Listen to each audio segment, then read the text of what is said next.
قل لي وحدي أو كيف السبيل. Parties of application windows qaybaha uu leeyahay application windows. Application windows wuxuu leeyahay qaybo ha ahaado program ama folder.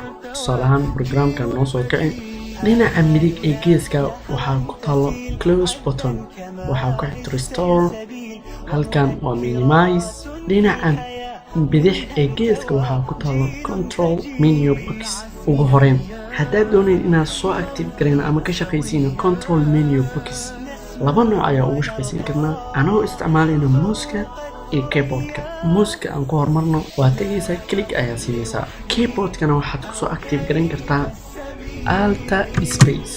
sideen ku dhaqaajin karnaa window application windowska anagoo isticmaalayna muuska? ugu horeyn si aad u dhaqaajiso waxaa u baahan tahay restore dheh, markuu yaraado dhankaas kore ku dheg, dhinaca doonta ayaa u dhaqaajin kartaa kor iyo hoos. sideen u dhaqaajin karnaa application window ama active windowska anagoo isticmaalayna keyboardka?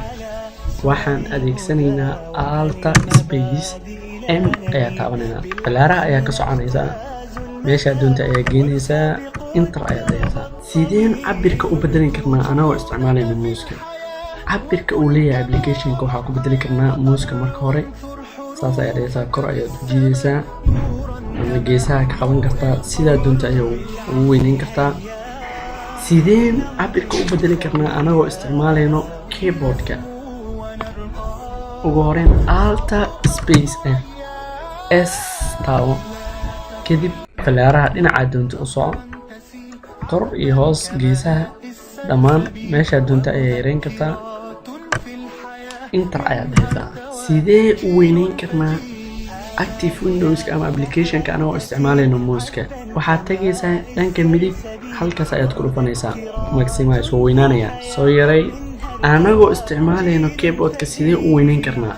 alt space ayaad dhahaysaa, x ayaad taabanaysaa. sideen u yareyn karnaa anagoo isticmaalayno muuska? dhanka midig ayaad tagaysaa, waad ku dhufanaysaa, wuu yaraanayaa. sideen u yareyn karnaa anagoo isticmaalayno keyboardka? alt space ayaad dhahaysaa, r ayaad taabanaysaa. sideen minimize ugu samayn karnaa anagoo isticmaalayno muuska? minimize si aad ugu samaysid dhankaas ayaad ku dhufanaysaa, hoos ayuu tagayaa, soo kici. sideen minimize ugu samayn karnaa anagoo isticmaalayno keyboardka?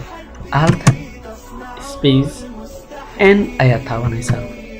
waad aragtaa sidee programka isaga xiri karnaa anagoo isticmaalayno muuska? dhankaas midig ayaad ku dhufanaysaa close, oo xirmaya. sidee programka isaga xiri karnaa anagoo isticmaalayno keyboardka? alt space ayaad leedahay, c.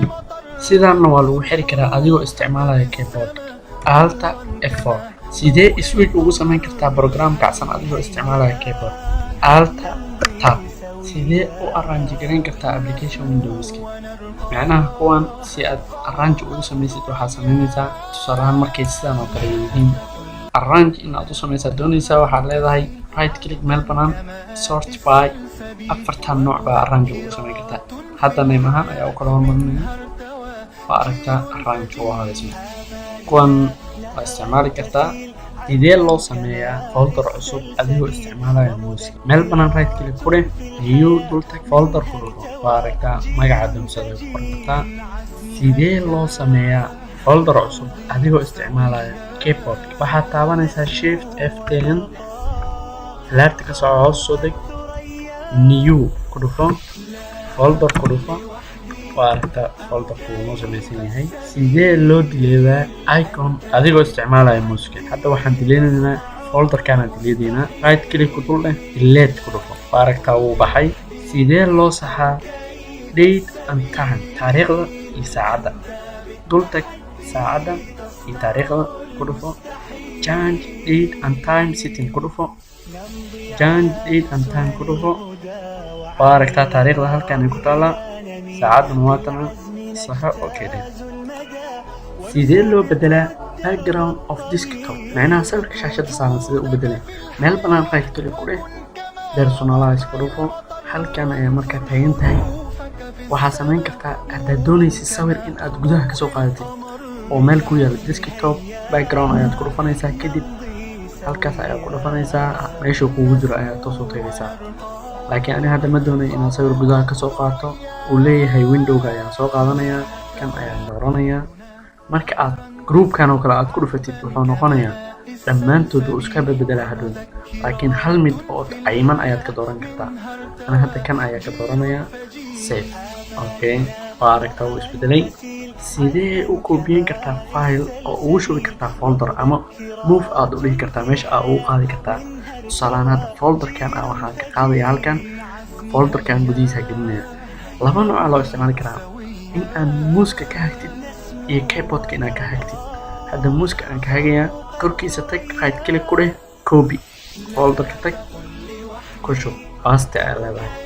kad markaa dhehaysidna isla weyga hadda saan korkiisa tagaysaa.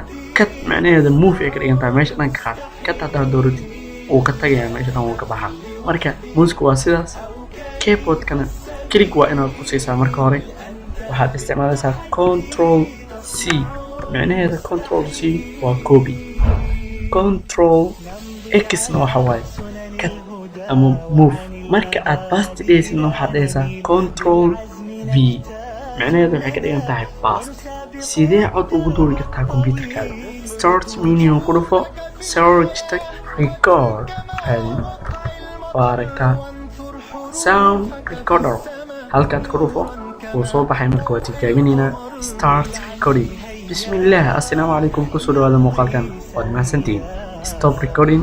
halkaa doonta ayaa ku save garayn kartaa. hadda desktopka ayaan ku save garaynayaa, magac ayaan ku qoranayaa, save, kan iska cancel. waa kana marka codka aan duubnay. waa tijaabinaynaa, bal dhegeyso. bismillaah, assalaamu calaykum, kusoo dhawaada muuqaalkan. waad mahadsantihiin. waa ku mahadsantahay daawashada muuqaalkan.